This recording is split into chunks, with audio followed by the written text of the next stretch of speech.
She was contemplating how to penetrate her husband when ESBEN interrupted her thoughts, complaining that she couldn't sleep. She begged for bedtime stories, but her mother wasn't in the mood for bedtime stories, and she began to cry when her mother turned down her request. "ESBEN, I am not in the mood for bedtime stories," Teresa yelled at her and pushed her out. ESBEN started crying the more. "What is it?" Zen thundered as he was coming out from the betting room. ESBEN ran to her dad, hugged him tight, and increased her cries. "What is it, my dear?" asked Zen as he carried ESBEN in his arms. "Mother refused to tell us bedtime stories," answered ESBEN. "It's okay. I will be your storyteller tonight. Just give me a moment to dress up. I will be with you shortly." ESBEN ran to tell her siblings that Daddy was coming to give them bedtime stories. "Welcome, sir," greeted the second wife. "Thanks, my dear. How are you and the kids?" he asked. "We are fine. The kids have all gone to bed," she answered. "So early?" asked Mr. Zen as he was heading to his room to dress up. He was on a bathing towel. The second wife had come to invite him to the table because his dinner was set. Zen excused himself from her because he wanted to put ESBEN to bed. "But her mother can always put her children to bed," she complained. Zen assured her he would take little time, but she left for her apartment murmuring about his closeness with ESBEN and that he could ignore her because of ESBEN. Teresa thanked her God for using ESBEN to solve her problem. She was hoping Zen would fulfill his promise to ESBEN. ESBEN and her siblings were expectantly waiting for their storyteller to arrive. They were glad to have their dad telling them bedtime stories because he used to give them interesting stories. ESBEN pleaded for 2 stories when their dad arrived, but he wouldn't oblige the request because he didn't want to keep his second wife waiting for long. "I will give you just 1 story tonight, and we'll continue another time." ESBEN's mother, Teresa, came in and paid homage to him, requesting to speak with him about a situation that required urgent attention. "Can it wait till tomorrow morning? I don't want to overstay here," he said. She agreed to have the discussion the next morning. Zen continued the story, telling the children about a poor man named Ekene who lived in a small, desolate village at the edge of a vast forest. Ekene's life had been filled with hardship and sorrow. His beloved wife, Afoma, had fallen gravely ill. Despite his best efforts, Ekene could not afford to take her to the hospital. The village doctor, a kind but elderly man, did what he could, but his limited skills and resources were not enough. One cold night, Afoma succumbed to her illness, leaving Ekene heartbroken and alone to care for their 2 young children, Ozimma and Alimma. Ekene's days were consumed by toil and worry. Each morning, before the sun rose, he will leave his humble home and walk to the market in the nearby town. There, he will seek any menial work available, carrying goods, cleaning stores, or helping merchants set up their wares. Despite his hard work, the mega earnings he brought home were barely enough to feed his children, let alone paying for their schooling. One particular day, as Ekene was returning from the market, he heard a sound that stopped him in his tracks. It was a melody so beautiful and haunting that it seemed to come from another world. Intrigued, he followed the sound through a narrow path that led off the main road. There, sitting by the roadside, was a tiny being, no bigger than Ekene's hand, playing a flute made of polished wood. The being was delicate, with shimmering wings and eyes that sparkled like stars. Its music was enchanting, filling Ekene's heart with a strange sense of peace he hadn't felt since Afoma's death. "Who are you?" Ekene asked, captivated by the tiny creature's presence. "I am Lizzie, a princess of the forest," the being replied in a melodious voice. "I play this flute to bring joy and peace to those who hear it." Ekene, struck by a sudden idea, thought that if he could capture Lizzie, he could sell her enchanting music to make enough money to change his family's fortune. Gently, he held Lizzie in his palm and examining him as he walked home. Lizzie did not resist. She made herself comfortable in Ekene's palm. When Ekene returned home, He showed the tiny being to Ozima and Alima. He put her in a box and warned them not to open it. No matter what you hear, do not open this box while I am away, he instructed sternly. The children nodded, though their curiosity was piqued. The next morning, Ekene left for the market, carrying with him the hope that he could get enough money and buy a cage for Lizzie to keep her music all to himself. However, as soon as he was out of sight, the children heard the faint sound of a flute emanating from the box. Unable to resist the enchanting music, they opened the box, and they were delighted to see Lizzie emerge, her tiny form glowing with a soft light. Will you play for us? Ozima asked eagerly. Lizzie nodded and began to play a lively tune on her flute. The children danced and sang, their laughter echoing through the small house. They played until they were exhausted, their faces flushed with joy. Now we need fresh air, Lizzie said, her eyes twinkling. She led the children outside, where the cool breeze refreshed their tired bodies. Do you know of any thick forest around here? She asked. The children nodded. Our father crosses a thick forest daily on his way to work, Ozima said. Could you please show me the way to the forest? But none of them knew the way to the forest. Lizzie's expression turned wistful, and she began to cry softly. Why are you crying? Ozima asked, concerned. I miss my mother, Lizzie replied. I am very hungry, and only my mother can feed me. It's a pity we can't help you, Alima said, his voice filled with sympathy. Where is your mother? Lizzie asked. Our mother is no longer with us, Ozima said softly, tears welling up in her eyes. She died 2 years ago. Lizzie looked at the children with compassion. I know your mother, she said gently. I recognized this family the moment I entered your home. How? The children chorused. You wouldn't understand even if I told you, Lizzie replied. But when I get home, I will meet your mother and tell her how kind you have been to me. Where will you see her? Our mom has died, Alima repeated, puzzled. Lizzie's eye filled with tears again. If you could take me to my home, where I have complete musical instruments, my siblings and I could play for you, she said hopefully. The children, eager to help but unsure how, nodded. But we don't know the way, Ozima admitted.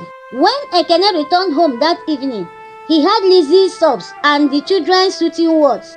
Learning of Lizzie's longing for her mother, Ekene's heart softened. He remembered how much his children had missed their mother since her death. He decided to help Lizzie find her way home, hoping to ease her sorrow. Can you find your way home from where I picked you up? Ekene asked Lizzie.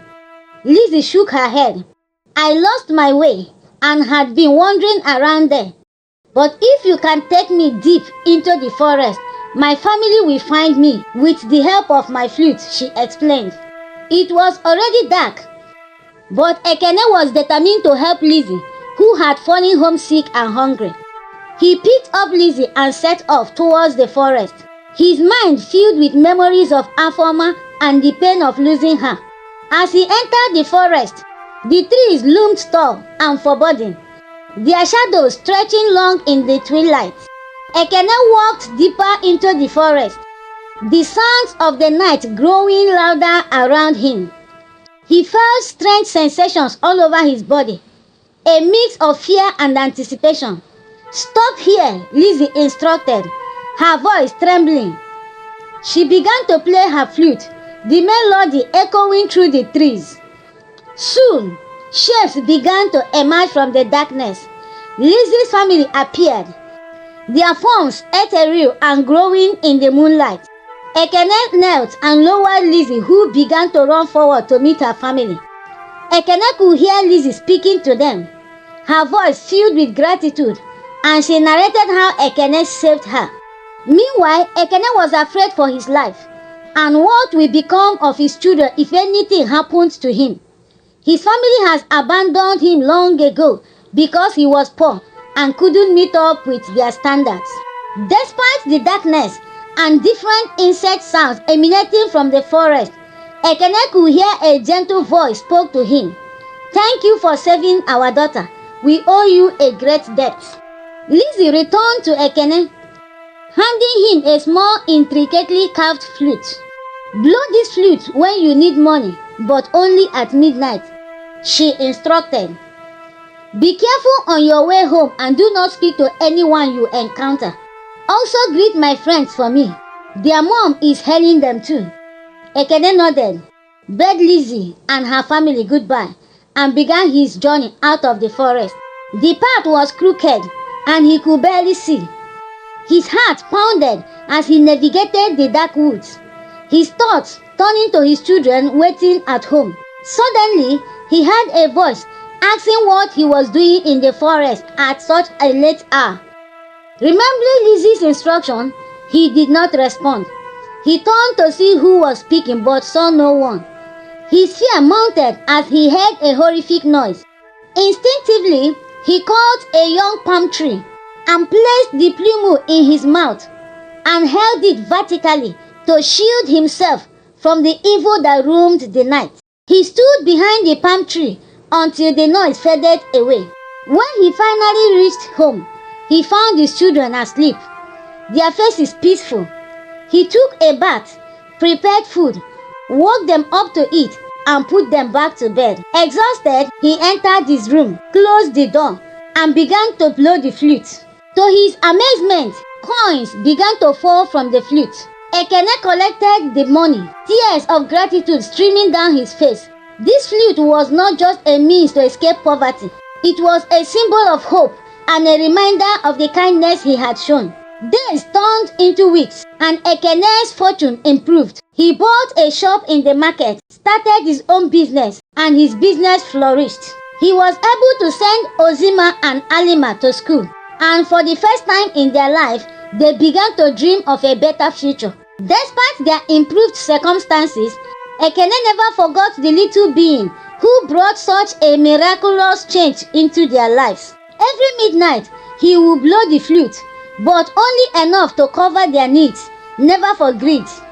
He taught his children the importance of compassion, integrity, and the value of helping others.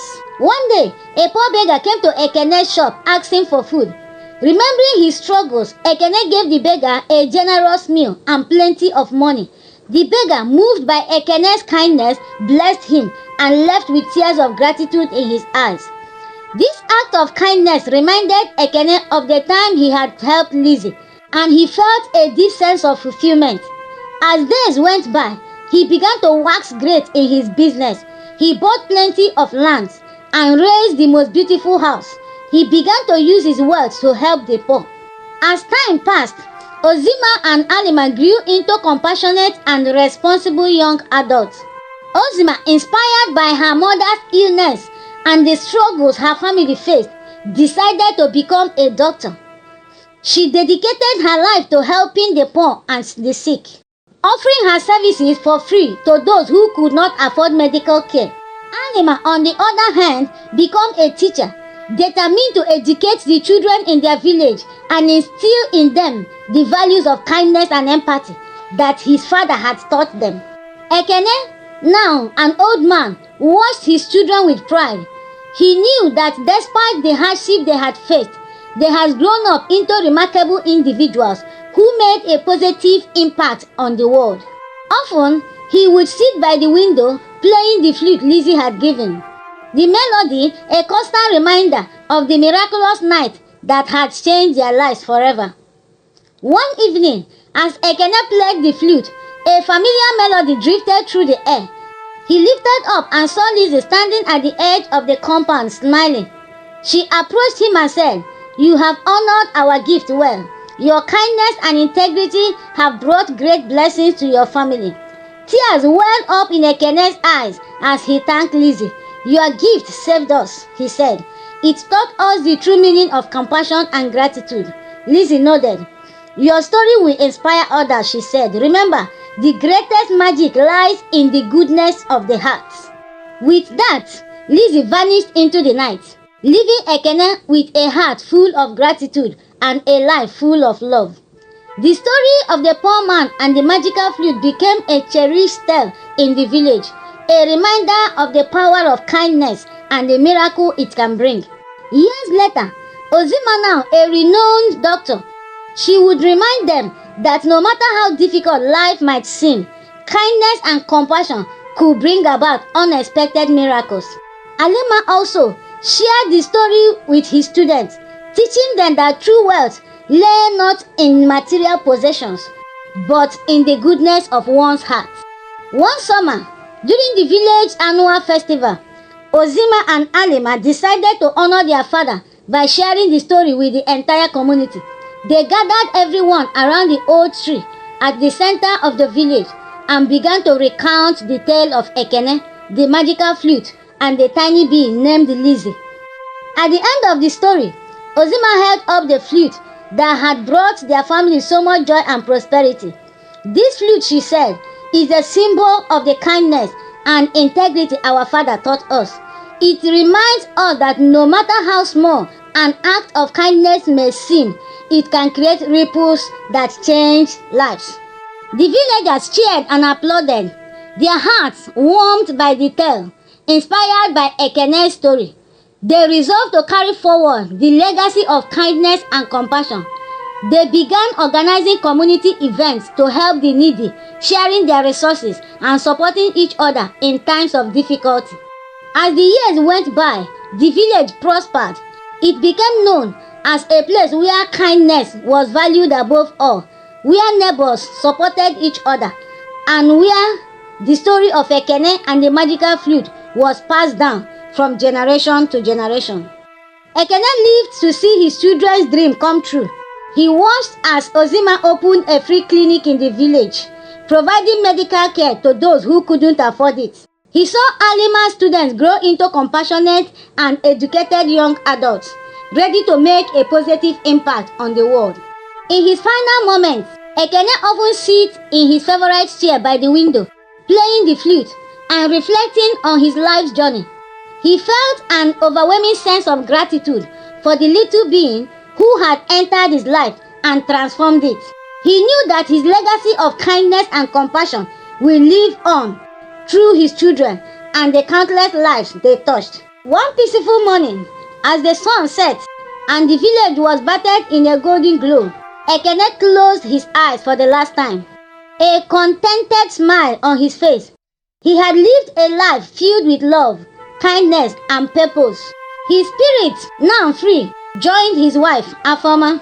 The flute, now a treasured family heirloom, was passed down to Ozima and then to Alima, each generation honoring its legacy and the values it represents. The story of Ekene and the magical flute continued to inspire and remind people that even in the darkest times, a single act of kindness could light the way to a brighter future.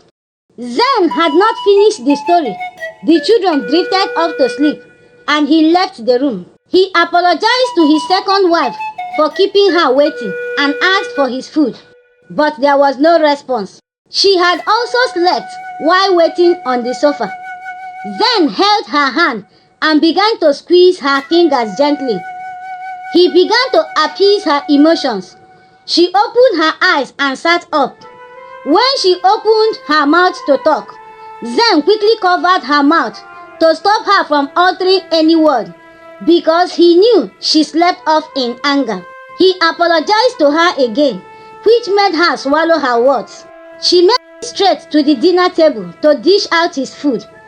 Zen followed her to the table, held her arms, put her to himself, and apologized the third time. She gave him a hug to show acceptance of the apologies.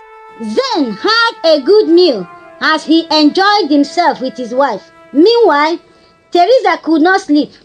She was worried about her urgent matter and Zen's response. She stared at the ceiling, wondering what the morning would bring. Please watch out for part 3.